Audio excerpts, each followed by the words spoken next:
Hi everyone, this is Migs from Sneaks and Ball PH, and today I'm pretty excited with the shoe that we have in front of us because today we have a quick look and unboxing on the Nike Air Zoom BB NXT.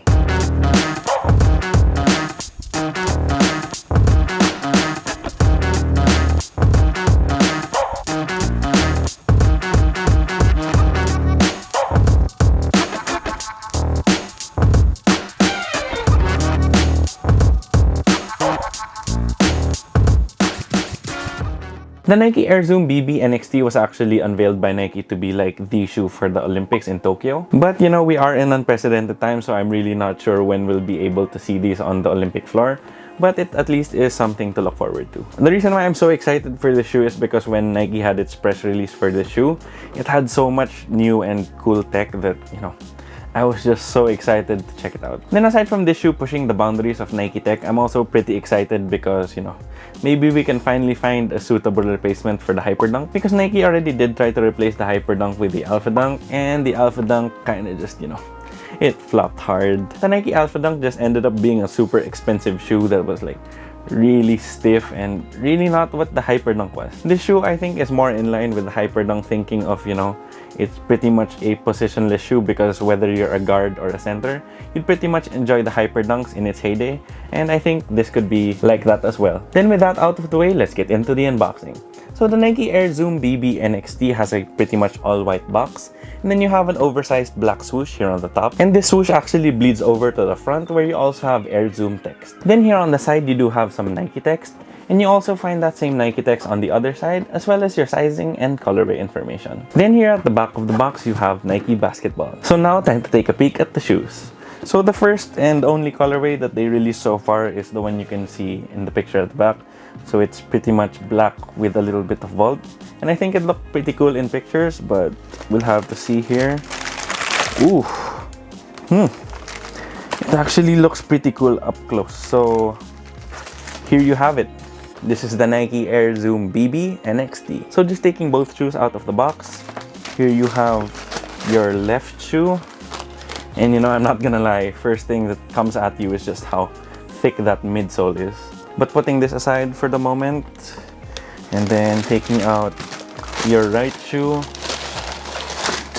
wow, that's just such a thick midsole. And there are some really cool details on the shoe as well. So just putting that over there, and here you have it, guys. This is the Nike Air Zoom BB NXT. Then just a few quick tech specs on the Nike Air Zoom BB NXT. So for the traction, you have this sort of wavy line pattern, and this actually kind of looks a little bit like how the Kobe 9's traction was, but the grooves here are a lot deeper and thicker than those. Then from trying it around the house, from the wood floors on the rooms to the tiles in the bathroom, these screech super duper loud, and it seems like it sticks to everything, and it feels just as grippy as the Kobe 9 traction was back in the day. But we'll just have to wait and see if this actually translates to on-court performance, so stay tuned for that. You also have this flex groove here in the forefoot to enhance your mobility. I don't think it's working yet because I really haven't broken the shoe in, but we'll have to see also if this breaks in and it's a little bit more flexible. Then here on the back you can see that the outsole curves up quite a bit, and this is good news for heel strikers. In my case, I pretty much always land on my forefoot or midfoot, so I don't really do heel strikes. But for everyone that's a heel striker, this really helps you absorb impact and roll back into your stride. Then for the cushion on the shoe, this is pretty much the main selling point, or like the star of the show, because the cushion setup on this basketball shoe is just absolutely insane. Like, if a few months ago you told me that Nike was releasing a shoe like this, I probably wouldn't believe you. So for the cushion on the Nike Air Zoom BB NXT, you have two large volume zoom units here in the forefoot, and this is pretty reminiscent of the zoom units in the LeBron 17, and those were super bouncy and comfy as well. Then for the rest of the cushion, you have this very, very thick double stacked React midsole, and it just feels amazing underfoot. So the way that this shoe is constructed and why it's double stacked is because you have your outsole, then you have this first layer of React, then you have this sort of spring plate in the middle, and then you have the second layer. This spring plate just makes it a little bit more stable and a lot more responsive, because if it didn't have that, then this much React would be sort of mushy and pretty much unstable. Then for the last feature of the cushion, it's actually one that I really didn't see coming, and I really enjoy this one. So this insole is actually pretty amazing, but we'll see if I can get it out.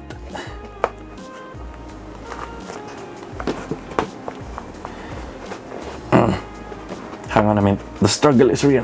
Okay, so I finally got the insole out. So the insole on the Nike Air Zoom BB NXT is actually a React insole, and that is just super amazing. So Nike, if you could be so kind to include this React insole in all of the future basketball shoes, all of us basketball shoe enthusiasts and basketball players would really appreciate that. So just from an initial try on, this cushion on this shoe is just mind-blowing, and it's just very comfortable. Like, you just have to try it. However, one of the drawbacks of having a midsole so thick is that you do sit a lot higher off the ground, but they did do a good job caging it here in the lateral side. However, here on the medial side, I think there could be some instability, but we have to wait and see on how it is on court. Then for the materials, this shoe has a fully engineered mesh upper, and it does feel really soft and comfortable. Then for added durability, since the engineered mesh is pretty soft, and engineered mesh is actually one of the easiest uppers to rip, you have these synthetic circles here on the toe, as well as here on the back. This actually kind of looks like a toned down version of the Nike Kobe 6, which had those polyurethane scales. And then I do admit that it actually looks kind of futuristic and kind of cool, because it does have that iridescent color. It also has a really good purpose of preserving the engineered mesh underneath, because engineered meshes aren't really that durable. You also have more synthetic overlays here on the eyelets, and it actually does have this cool splat pattern. And then here on the Nike swoosh, it does have a rubbery plastic. Then you also have a nicely padded mesh tongue, and I really appreciate it when they do place padding on the tongue of shoes, because it really allows you to cinch down your laces. Then you also have this neoprene heel piece at the back, and it just adds to the overall comfort. Then for fit and sizing, I did go down half a size, and it fit me pretty much 1-to-1. It is a pretty snug fit when you go down half a size, but I feel like it's just snug enough. My foot pretty much fills up the whole shoe, and there isn't any dead space. However, if you do want a little bit of allowance lengthwise, or if you have a wider foot, then you would be good going through to size. It does have a pretty soft engineered mesh upper, so even though you do have a slightly wider foot, I think it can accommodate you. However, if you did order the shoe online and, going with my recommendation of down half a size, it felt too tight, or maybe you went through to size and it felt a little too loose, you can always return it. This is because Nike does have a pretty good return policy. Then for the aesthetic details of the shoe, you do have quite a bit of vault throughout. So you have vault here on the outsole. You also have that same vault green here on the midfoot support piece. Then you also have it here on the Nike swoosh, both here on the lateral side, as well as the medial side. You also have that green on these random dots on the medial side, and you have it here on the tongue. So on the tongue, you do have this oval with the Nike swoosh, and then you have another oval that says BB. Then for the rest of the shoe, it is predominantly black. However, you do have those sort of dots or like mini scales that are iridescent. It does have a cool look because it does go from the base of the laces all the way to the edge of the toe, and you have it throughout the entire back half of the shoe. Then as I said, for everything else, it pretty much is all black.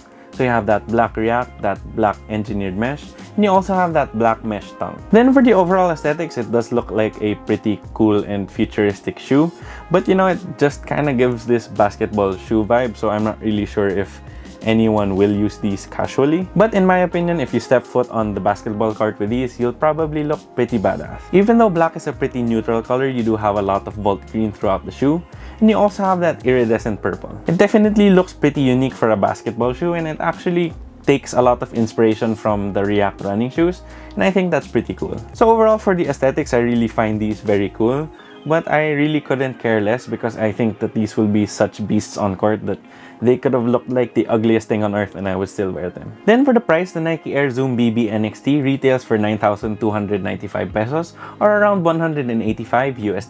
So yes, this shoe is pretty expensive, and this is actually what I don't understand about Nike's plan to replace the Hyperdunk, because the Alphadunk and this shoe are both really expensive, and when you compare that to the Hyperdunk, which was pretty much an everyman shoe, it really wasn't that expensive or premium. However, in my opinion, if you are gonna make a shoe that's pretty much just as expensive as LeBron's or Jordan Retros, then you really have to come with everything, including the kitchen sink. And in my opinion, this is exactly what Nike did, because I feel like the traction is gonna be some of the best traction of the year. Then you also have that really insane cushion setup, which I feel like, Nike was really trying to push the boundaries by putting so much React, so much Zoom, and even putting it on the insole. Then you also have those materials, and actually the materials are maybe the most underwhelming part of the shoe, but they are soft and they definitely will get the job done. So in my opinion, the hefty price tag on this shoe is actually quite justified because of all the tech you get in the shoe and its potential to be like one of the best basketball shoes of the year. However, I will be performance testing these, so just stay tuned for that because you know, there's only one way to find out whether these are a beast. So there you have it, guys. That was my quick look and unboxing on the Nike Air Zoom BB NXT. So if you liked the video, please make sure to leave a thumbs up down below. Then if you have any comments, questions, or any suggestions for any future videos, please feel free to leave them in the comment section down below as well. Then also please sound off in the comment section down below what your thoughts of the Nike Air Zoom BB NXT are. So do you think that this shoe is worth its premium price point? And do you think that it will also live up to the Nike Hyperdunk? Then if you haven't already yet, please make sure to subscribe and hit that bell icon for notifications. It would help us out a lot. Here's Sneaks and Ball, PH.